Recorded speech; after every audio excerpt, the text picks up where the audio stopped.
Imagine him and what was the referee, Kalina, having a scrap. Yeah, Who'd win? My money's on Kalina. The boys are back. 2 lions, 1 dragon. The journey continues. Qatar 2022. Listen on Spotify and YouTube. We are back, gentlemen. Guess who's back for episode 2 of the Qatar World Cup 2 Lions, 1 Dragon podcast. How are you, gentlemen? Well, England won. Convincingly, may I add. I am a very, very happy man with that.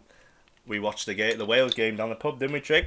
We did. Got the 1-1 draw, which I believe that I predicted. Oh, God, I forgot what we predicted. Good result. Game of 2 halves. It tends to be. Exactly right. 45 minutes, 90 minutes. Happy result. 1 point on the board. Better than Iran. Iran next. Here we go. Firstly, we will talk about the England game because of in order that the games took place. So it was a good start for England, mainly positive, few negatives, in particular the worries over Harry Kane today and his ankle injury. However, gentlemen, there is one thing that we have forgotten to do today, and that is warn those lovely listeners that there may be a few naughties. Charles, over to you. There may be a bit of F's, bit of T's, bit of S's, and I'm talking about the swear words, not the alphabet. There we go. Thank you ever so much. So going back to all things England and Iran. So for me, I will jump in first. Good result. So it was nice to see Jude Bellingham play and star, and I thought he made a massive difference in terms of Exceptional. What a player. Breaking the lines and being a traditional box-to-box player and driving forward. And of course he's from the Stourbridge. Of course he is. The mighty Stourbridge. Big shout out, Upper Stourbridge. Up a ditch. What's the nickname of up the bridge? What's the bridge? Is that the nickname of Stourbridge? The Glass Boys. Oh, up the Glass Boys. That sounds very aggressive, doesn't it? Not really. The glass you in the face. Boom. Have they retired the shirt like Birmingham have? Jude Bellingham. No, but Birmingham did tweet immediately, didn't they, after his goal? So they just can't let him go. No shame. There's no shame. No, they just can't let him go, those Blue Nose. But for me, the negative, I would say, obviously conceding 2. Obviously, we don't know the goal with Maguire, if that was anything to do with how he was feeling or if it was just not very good at defending.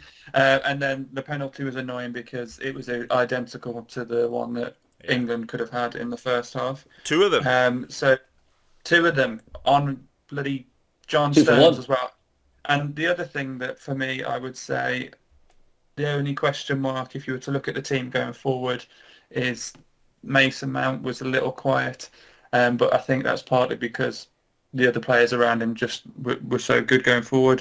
Callum Wilson gets a special mention from me just on how selfless he was. I don't know why he didn't shoot, but what a guy. There we go. So I will go over to you two for your reviews, and I'll go to the slightly impartial one out of the 2, and Matthew Trick.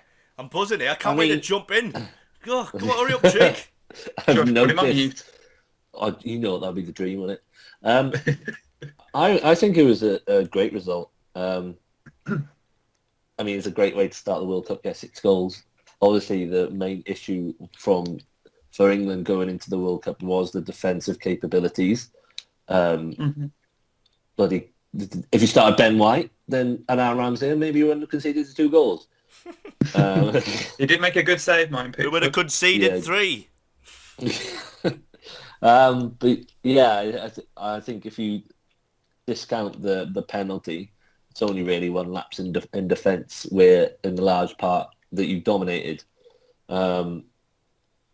Referee inconsistencies aside, I don't think you could complain at all about the result. No.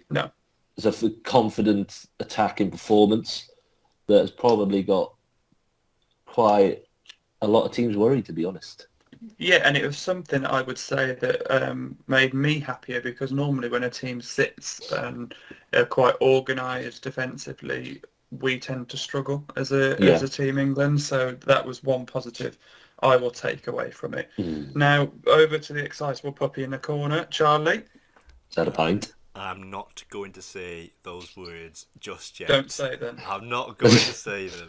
But I will not let you join this podcast especially again. Especially when Germany and Argentina both drop points, so anything can happen. I'm not going But to how say good it. did Spain look? But also, though, Germany-Spain play each other. Spain could be knocking the Germans out. Auf Wiedersehen! Jesus. But anyway, moving back to what we were actually talking about, England. You mentioned there were a lot of positives. In fact, there was a few negatives as well, with like the goals, like you said. But the biggest negative was that I was sat in the office watching it with a cup of tea. Where's my booze? Where's my Chinese? My tops are sparkling clean. The only person you can blame is Sepp fucking Blatter. You've seen the documentary. I haven't yet. I've seen the documentary and I highly recommend it for any of our listeners out there. FIFA Uncovered on Netflix. Yeah, I think there's not much to say about the game really. Like you say, it was Iran. I know they're ranked 20th in the world. In fact, there's an inside knowledge for you. Is that we've got the most competitive group on rankings, I believe. Wales, England, USA, and Iran. They're all in the top 20 FIFA rankings. Look at you doing some research this time around. There's bloody stats dropping everywhere. I'm not just a smiling face, lads. I'm not just a smiling face. But anyway, yeah, I think going forward, we looked really good. And that's the thing, is that I wasn't too concerned about the goals that we conceded, as long as we go and score more than the others. The old entertainers way of playing, the Newcastle way, score more than the opposition and you'll win the game. That's the rules of football. I'd love it if we beat them. I'd love it if we win this World Cup. On that note, we've got, like you say, Germany, the shock, Saudi Arabia. We had, Argentina lost to Saudi Arabia. I know, the stats have all gone out the window now. My brain's gone. I had that one. I just wanted to get that one in. But, yeah, we had Argentina out to the Saudis. Germany lost to Japan.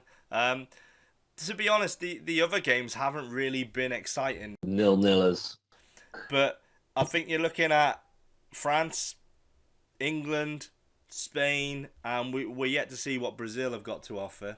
We're in the middle of the Belgium game, and they're not doing very well, are they? A very old side. I think that they're the four from the opening games to look out for. Brazil pending, of course. But yeah, England look very good in that opening game, and I'm very happy to hear that Harry Kane is doing well. I love you, Harry. There we go. On Spain, I was going to say just another stat for you, Trig, because I know how much you love these stats. Loves a stat, does a Trig. Spain Stat zone. completed 6 more passes in that first half than Wickham have in League One throughout November. Well, there we I are. will not have Gareth Ainsworth, Wickham Wanderers tainted with that such stats. The long-haired wonder. Go on, Gareth. Right, talking of Gareth. long-haired wonders on the name of Gareth. Look at that for a seamlessly. Oh, Seamless. Off the tongue. Off the tongue. There we go. He's like a It's we've done this professional. before. I'm now going to ask you all about that man Gareth Bale and Wales. So obviously I will let you kick off. Why this didn't you one, start with Matthew, the and song, then Trig? The two Viva Lions Gareth Bale. Viva Gareth Bale. And the rest. Not to insult, but you all know the lyrics. Yeah. Terrible first half. Agreed. For all intensive purposes. Big Kiefer Moore. Give us some more. Like a wardrobe. Na. Kiefer Moore. Yeah, came on. Offensive masterclass. You see, since he's been at Bournemouth, great with his feet. He's great in the air. He's at least 7'6", so he's always winning the headers. Bang. He's like a Welsh Giroud, isn't he? He's like a Welsh Giroud. I wouldn't be surprised. That's a bit harsh to Giroud. If he is not top goal scorer at the World Cup. But no, I think it was a solid display. I think USA looked good in the first half. I have no idea what happened in the second half. They just couldn't handle the tactical change. You couldn't handle the change. Couldn't handle the Kiefer. I think it sets us up nicely for the Iran game, where we got a bit of confidence from the end of the game that we can take them to the next game, and hopefully then Iran can do US No, Iran can do us a favour in the last game. But it remains to be seen. On the next game, does Big Keefer get the nod from the first whistle for you?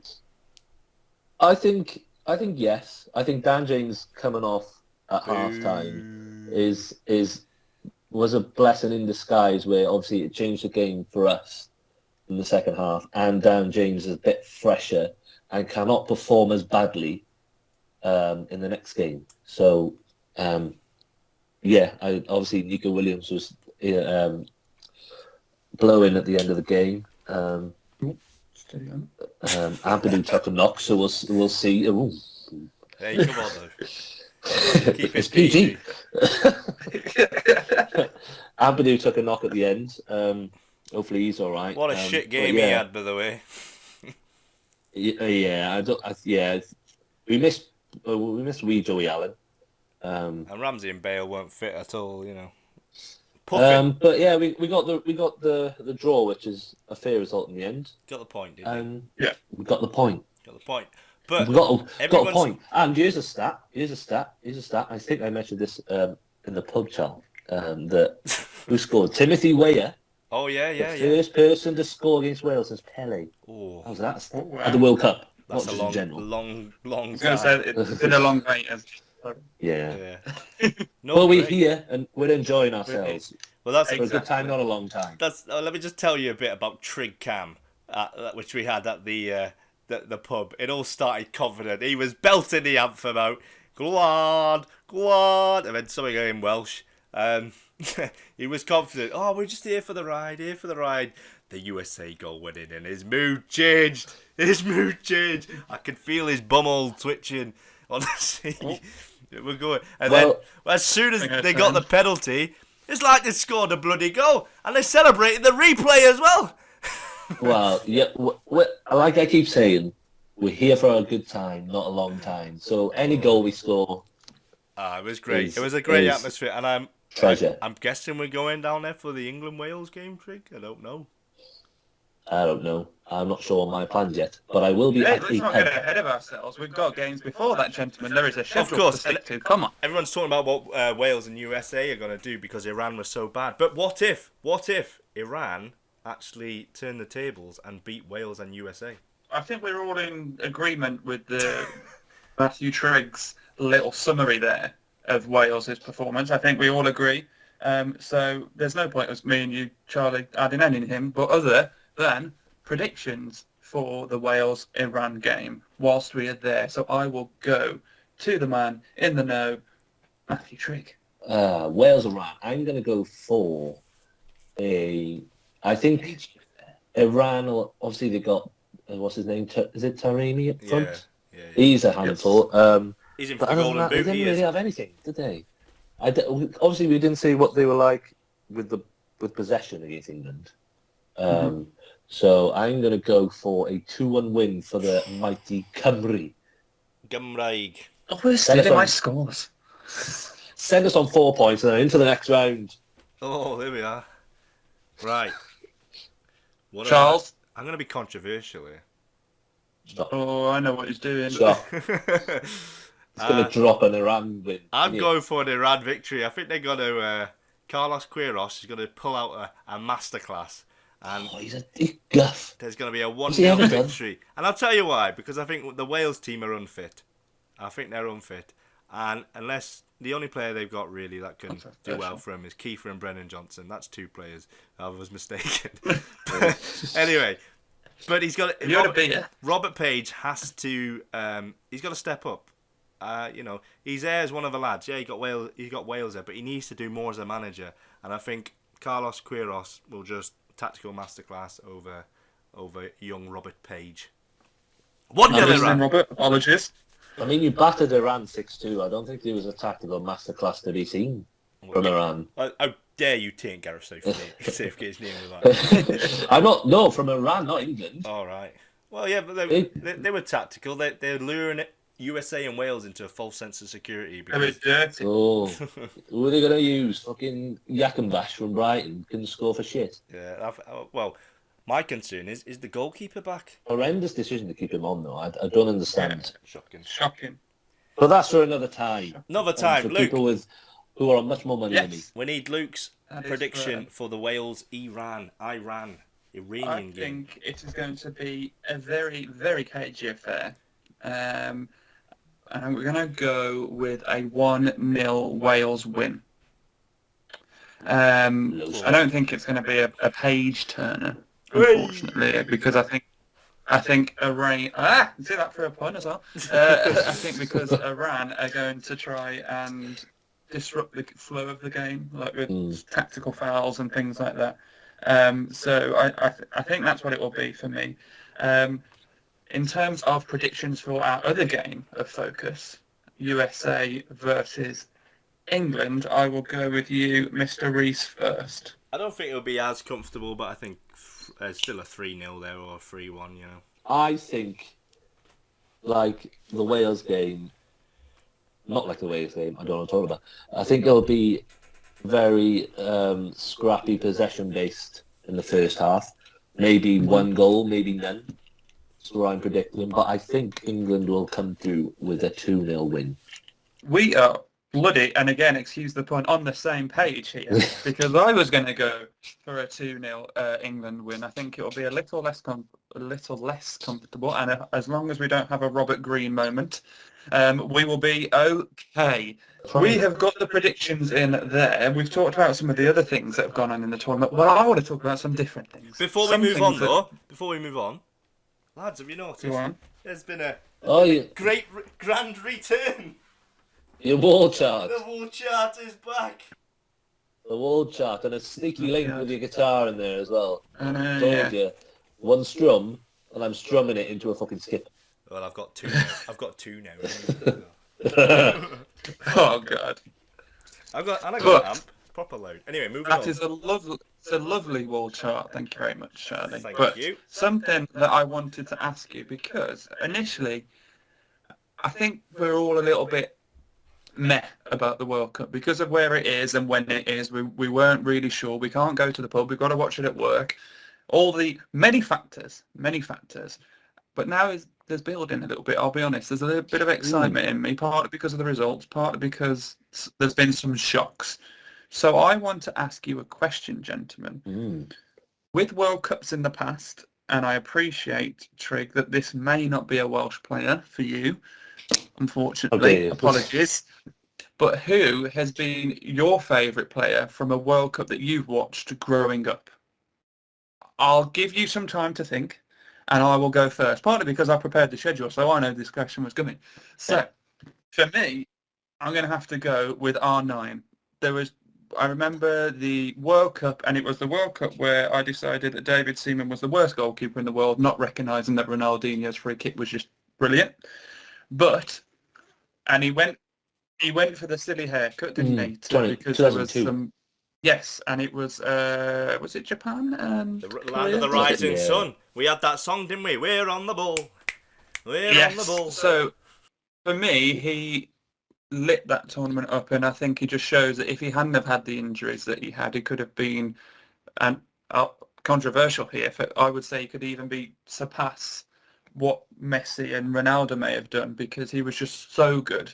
And the fact that he hadn't played coming into that World Cup and there were question marks about whether he'd gone in. For me, yes, I've got England players who I've loved growing up watching in the World Cup.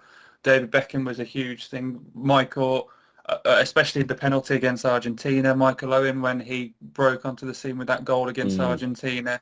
Brilliant. But for me, the one person who, when I think about the World Cup, I think about R9 in that that famous shirt. The step-overs. Yes, and the little feint as he runs in one-on-one. So that is it for me. I will go to you now, gentlemen, and I'll go to you first, Matthew.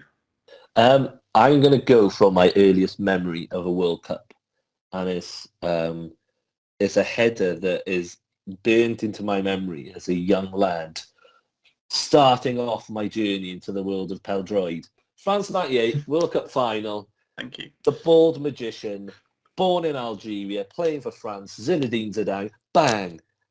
He's a tournament icon. You got those two goals at the end of 98, and you got the headbutt. Yes. As he walks past the trophy. I mean, Just don't say anything about his mother. Ooh, Materazzi. Yes. Yeah, I can't think of. Obviously, I was going to say R9 along with you, Luke, as one of my favourite 2000s player, early noughties. But I think as a World Cup and kind of adding a bit of Euros pizzazz in there as well, Zinedine Zidane. Yes. Yeah, he's a different level, isn't he? Madman, magician, played for Marseille. No, he didn't. And now he looks younger. Which is weird. He looked older when he played. Yeah. Yeah. He looked older with hair than he did without hair. Yeah. Big of me that. But yeah, I mean that France squad was just littered with Ridiculous. icons. You had Thuram, you had Frank Leboeuf, Yuri Djorkaeff, Petit, Zidane, Henry. You had Fabien Barthez, the Bald Brothers, the BB. With the short sleeves. Yeah. Love a short sleeve goalkeeper, me. Yeah. Who was that left back? He came and played for Bolton as well, I think. I know they had Lizarazu, wasn't it? Oh, that's the one. That's the one I'm on about. Did he play for Bolton? Sure he did. And was that Christophe Dugarry? Christophe Dugarry. That's a lovely little French accent. Christophe Dugarry. The Brummy legend. The Brummy legend. Yeah, he played at the Birmingham, didn't he? Right. Moving on to Charlie, I'm going to guess it's going to be an England player. Nope, absolutely not. This may surprise you. Two fantastic players that you mentioned there, by the way. Ronaldo, Zidane. Great growing up watching them as a child. My choice is actually the person who scored the most goals at the World Cup ever. Do you know who that is? Miroslav Klose. Yep, he's the closest thing. That surprises me. That surprises me. It's the closest thing you get to a German Alan Shearer, that. No. Name me a goal that you can remember Klose scoring. He scored I'll accept that as an answer. He scored against Saudi Arabia, didn't he? I can't remember if he scored a hat-trick, but he was all over him. Him and Oliver Neuville up front. I think that was 2002. That's when they beat Saudi Arabia 8-0. And that's when I first started to look at Miroslav Klose as what a player. And I mean, Mario Gomez was arguably better as a player. Not statistically, though. But not He loves a stat today, doesn't he? He loves a stat this man today. And do you know how many goals Miroslav Klose has scored in 24 appearances at a World Cup? 13. 16. Damn. The answer's 16. Good though. It's a good record. What a player though, and he's coaching now. I think he's a coach somewhere. But I usually clearly not the Germans. No. Hansi Flick. Hansi Flick him away. He's doing a bad job. Talking of coaching, it's a lovely another segue into our next subject. And it's almost like we've done this before. So I have a bit of a rogue question for you, gentlemen. I've been watching the World Cup and I've been paying a bit of attention to the managers, and because it started in the World Cup before, Gareth Southgate, a lot of things said about his waistcoat. Now he's progressed. We're at M&S now. He's moved. No, I'd even throw it back. We've gone to a little bit Zara. He's gone for the zip-up polo, hasn't he? It's not though, is Other it? brands are available. It's sponsored by M&S. It's sponsored by M&S. Sponsored by M&S food. It looks a little bit Zara. So what I want to say is, as a manager, what would you be doing? Would you be, and a throwback to the Albion here, Tony Pulis, baseball, full tracksuit wanker, or would you be going full suit with the country's crest on the pocket? What would you be doing? And I have some thoughts as what I think you would be doing, but let's try and guess each other's. Let's try and guess each other's, I reckon. For you, Charlie, I reckon you would be coming out in the team shorts. So, because you still want to feel like one of the lads. Sponsored by boots on. Yeah. Sponsored by Boo man. And then you have like the training top on, similar to like what Rob Page wears, for example. But I feel like you'd be in shorts, especially in the current World Cup host nation. It's very warm, so I reckon you'd be in shorts and boots. What do you think, Matthew? And I will copy exactly. He's not an international coach, so I'm kind of cheating. I'll copy exactly what Mikel Arteta wears. He's a stylish man. Christ. He's a stylish man. He loves it. He's a handsome man as well. What are they called? Turtleneck. Turtlenecks. Can't pull off turtleneck. No, mate. Big schnoz. But it does relate, doesn't it? The schnoz to the turtleneck. It just doesn't work. I can't pull it off either. No, you can like chain them together. But I copy him, and I will guess what you would be doing, Lucas. And I think you're just going to go traditional suit, crest on the suit jacket. See there, I think I'll throw you. I think He's going tracksuit. No. See, No. because he's naked. I'd want to get too involved if I wore a tracksuit. I think I'd be like trying to kick every ball. So I'd probably go for a suit with a trainer almost, and then maybe like a posh polo. Come into a store near you. The Luke Randall trend. Exactly. Well, for but me, that's what we got to do. For you, what are you saying then? For me, you don't seem to agree with the shorts. The closest thing I've ever got to this is when on FIFA and you design yourself as a manager. Every time I'd have me trousers on, me school trousers, you know. I'd have me shoes. It tends to be what you wear. Trousers and shoes, and then a shirt, not a jacket, unless we got to the final. But I like to wear the team colours on a tie. You know, properly. Okay. Bit of authority. Yeah, I do like that, to be honest. I agree with like a nice white, red and green tie, stripe, diagonal stripe. Yeah, you know what I mean? Like the Chris Coleman look, for example, Matthew. Okay. You know, Yes, so, but yeah, that's something you do have a dream. You stamp your authority, don't you? You put your authority in as you walk into a room, all of a sudden people are like, there's the headmaster. That's the Oh, so you're going hairdryer treatment style management, are you? Oh yeah, Even headmaster. You know, maybe you should listen to Eddie Howe because what he's doing is really good. So exactly. But yeah, no, I'm going Southgate 2018 Russia World Cup minus the waistcoat. I don't know. Maybe I would put a waistcoat on and a jacket. Nobody here and nobody listening is shocked at that statement. Any occasion, I'll chuck it all on. We'll get the 3-piece. We'll go for it. Fuck it, yeah, we'll go for it. You'll get hammered before the game. You'll have a Chinese after the game, and then you'll be horrendously hungover the day after. And we'll be singing those 3 words over and over again. I am not saying them. To sing anything. I am not saying them. That is it, gentlemen, for this podcast. Can I just give another special mention to Oliver Kahn when we're talking?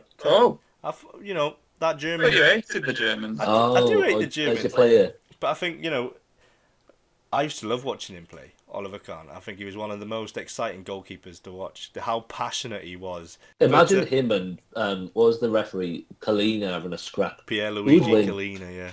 My money's on Kalina. Oh, I think Kalina's got the intimidating factor, but Oliver Kahn is pure psychopath. Oh yeah. He'd rip your heart out and eat it right in front of you. Kalina's a hair puller. There's no denying. Nice. Yeah.